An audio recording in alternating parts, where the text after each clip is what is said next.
دو چار دن پہلے ایک رپورٹ دیکھ رہا تھا کسی میڈیا چینل پہ. اس میں یہ بتایا جا رہا تھا کہ اس سال میں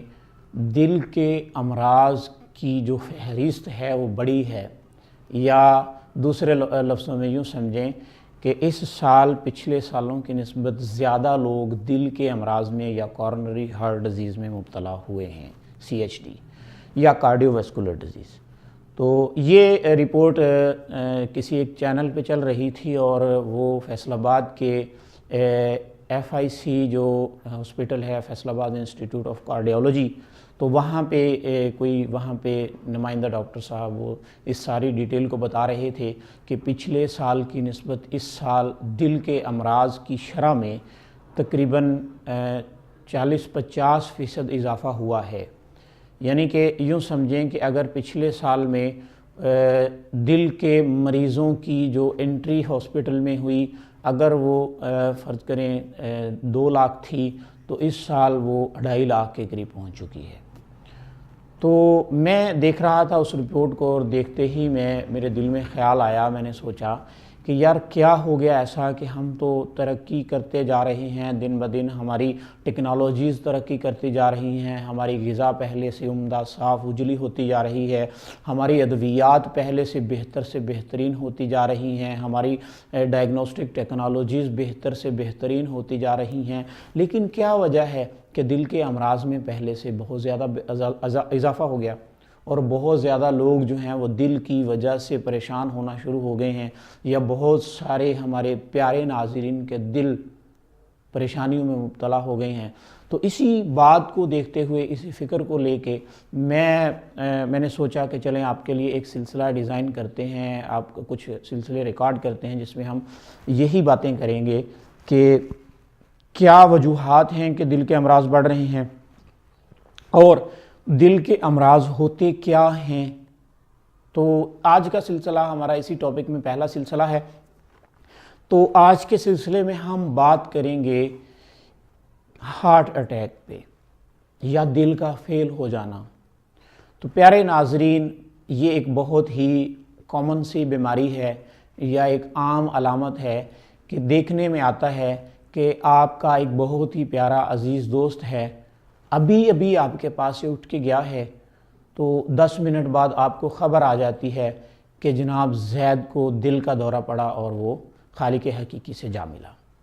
یا ابھی آپ کے ساتھ فون پہ بات کی ہے، لیکن اگلے ہی لمحے جناب وہ خبر چل گئی کہ جناب اس کا انتقال ہو گیا ہے. یا کیا ہوا کہ بس میں بیٹھا سفر کر رہا ہے، یا گاڑی میں بیٹھا، کار میں بیٹھا سفر کر رہا ہے، اور جناب منزل پہ پہنچے نہیں، تو پیچھے ڈرائیور نے دیکھا تو پتہ چلا کہ صاحب تو جناب وہ راہی ملک عدم ہو چکے ہیں.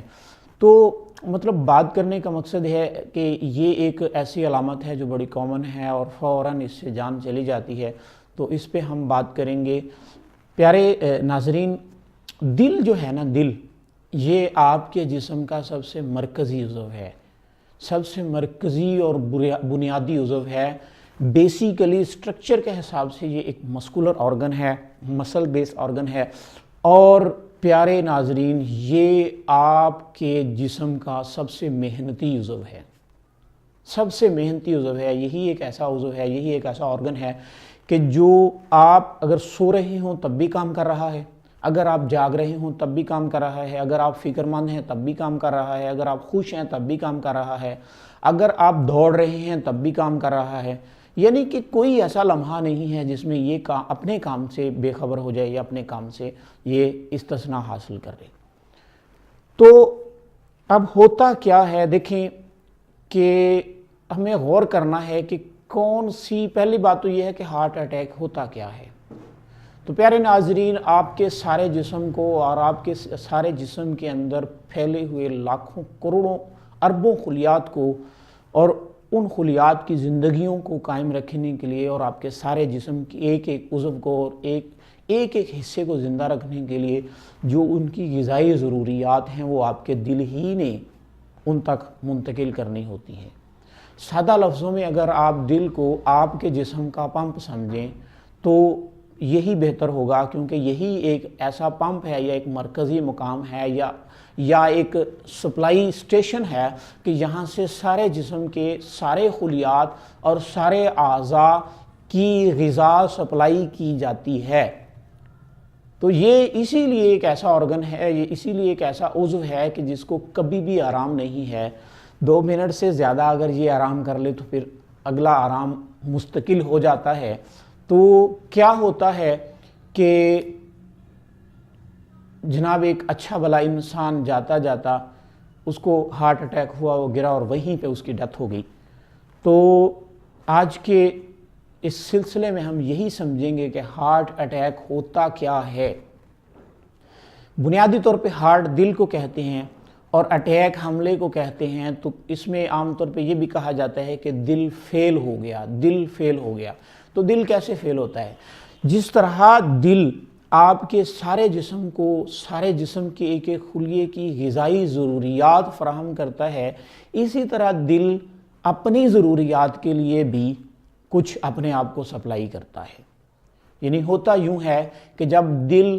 اپنے میں سے صاف شفاف آکسیجنائڈ بلڈ آپ کے جسم کو سپلائی کرتا ہے تو وہیں سے ایک سپلائی جو ہے وہ آپ کے دل کو جاتی ہے، اور یہ سپلائی آپ کے دل کے اندر 3 نالیوں کی صورت میں داخل ہوتی ہے۔ یہ 3 نالیاں آپ کے دل کے مختلف حصوں کو اس کی غذائی ضروریات مہیا کرتی ہیں۔ یعنی 3 نالیاں ہیں جو آپ کے دل کو آپ کے دل کی غذائی ضروریات مہیا کرتی ہیں۔ ہوتا یوں ہے کہ آہستہ آہستہ ان نالیوں میں سے کسی ایک نالی میں یا 2 نالیوں میں یا 3 نالیوں میں آہستہ آہستہ وہاں پہ کچھ ردی مواد رکنے شروع ہو جاتے ہیں یا جمنے شروع ہو جاتے ہیں، جسے عام طور پہ چربیاں اور کولیسٹرول کہا جاتا ہے۔ ان کی کیا حقیقت ہے اس پہ بھی ہم انشاءاللہ آنے والے سلسلوں میں بڑی ڈیٹیل کے ساتھ بات کریں گے۔ تو میں آپ کو آپ کے ٹاپک پہ ہی رہتے ہوئے ذرا وضاحت کے ساتھ بیان کر دیتا ہوں کہ ہوتا یوں ہے کہ وہ سپلائی جو آپ کے دل کو دل کی ضروریات پوری کرنے کے لیے چالو ہوتی ہے، یعنی آپ کی جو آرٹریز ہیں، جو یہ 3 نالیاں ہوتی ہیں، 3 نالیاں دل کے مختلف حصوں کو دل کی غذائی ضروریات فراہم کرتی ہیں، یعنی کہ اس کی غذائی ضروریات کے لیے خون لے کے جاتی ہیں۔ ہوتا یہ ہے کہ ہماری اپنی ہی غلطیوں کی وجہ سے، ہماری اپنی ہی غلط غذا کی وجہ سے، ہماری اپنی غلط عادات کی وجہ سے ان نالیوں کے اندر چربیلے مادے جمنے شروع ہو جاتے ہیں۔ تو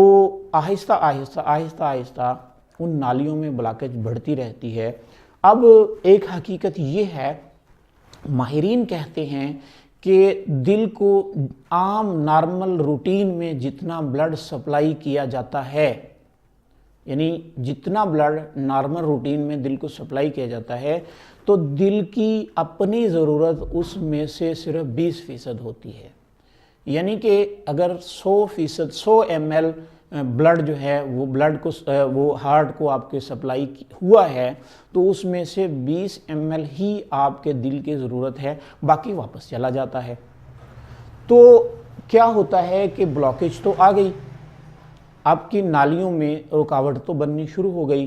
لیکن جب تک آپ کا 20% حصہ دل کو ملتا رہتا ہے، یعنی کہ کیا ہوا کہ راستے میں تنگی آئی، آپ کے بلڈ کی سپلائی میں کمی آ گئی،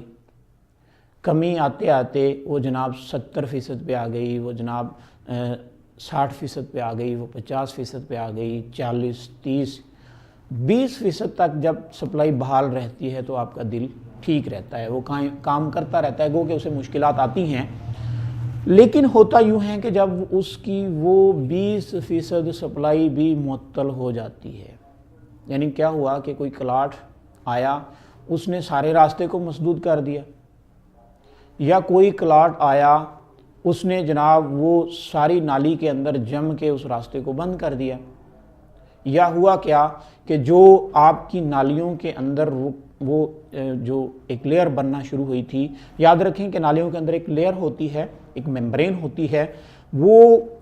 وقت کے ساتھ ساتھ آہستہ آہستہ بڑھتی رہتی ہے اور اس کے اندر چربیلے مادے مجتمع ہوتے رہتے ہیں۔ اگر خدا نخواستہ اچانک کسی وجہ سے وہ ممبرین برسٹ کر جائے تو اس کے اندر چونکہ بہت غلیظ اور گھڑے قسم کے مادے ہوتے ہیں، تو وہ جیسے ہی باہر نکل کے مین بلڈ سٹریم میں آتے ہیں تو وہاں پہ بڑا کلاٹ پیدا کر دیتے ہیں۔ اس کی وجہ سے سارے دل کی اگلی سپلائی جو ہوتی ہے وہ بند ہو جاتی ہے، اور اس صورت میں دل اچانک سکتے میں چلا جاتا ہے، اچانک مدہوشی میں چلا جاتا ہے، یوں سمجھ لیں، یا اچانک بے ہوشی میں چلا جاتا ہے، تو اس صورت کو ہارٹ اٹیک کہا جاتا ہے۔ دوبارہ سے سنیں کہ جب دل کی اپنی ضرورت کی سپلائی اس کو بند ہو جائے یا بالکل نہ ہونے کے برابر ہو جائے، یعنی اس کی اپنی سپلائی کی نالیوں میں بندش یا رکاوٹ آ جائے، اس کی وجہ سے دل کو اس کی غذائی ضروریات ملنا بند ہو جاتی ہیں، اور اسی رکاوٹ کی وجہ سے دل بے ہوشی کی حالت میں چلا جاتا ہے، یا دل بالکل ایک سکتے میں چلا جاتا ہے، دل کو ایک جھٹکا لگتا ہے، تو اس صورت کا نام ہارٹ اٹیک ہے یا دل کا فیل ہو جانا ہے۔ تو فی الحال اب تک کے لیے اتنا ہی، انشاءاللہ اگلے سلسلے میں ہم اسی موضوع پہ ڈیٹیل کے ساتھ بات کریں گے کہ کون سی ایسی وجوہات ہیں کہ ایک اتنے محنتی عضو میں کلاٹ پیدا ہو گیا۔ حالانکہ یہ بیسیکلی یہ ایک حرکتی عضو ہے، ہر وقت کی حرکت اس کے ساتھ منسوب ہے، تو سائنس کا اصول ہے کہ حرکت سے حرارت پیدا ہوتی ہے، تو اس کا مطلب ہے کہ یہ دل جو ہے یہ ذاتی طور پہ ہر وقت اپنی حرکت کے ساتھ بھی ہیٹ جنریٹ کرتا جا رہا ہے، لیکن اس کے باوجود بھی اس کی اپنی نالیوں کے اندر کلاٹس کا بن جانا یا کولیسٹرول کی لیئر کا جم جانا، یہ ایک ایسا نقطہ ہے کہ جس کے اوپر غور کی ضرورت ہے۔ انشاءاللہ اس پہ ہم اگلے سلسلے میں بات کریں گے۔ اب تک کے لیے اتنا ہی، میں آپ سے اجازت چاہوں گا۔ آپ کا میزبان حکیم مدثر نظر۔ السلام علیکم ورحمۃ اللہ وبرکاتہ۔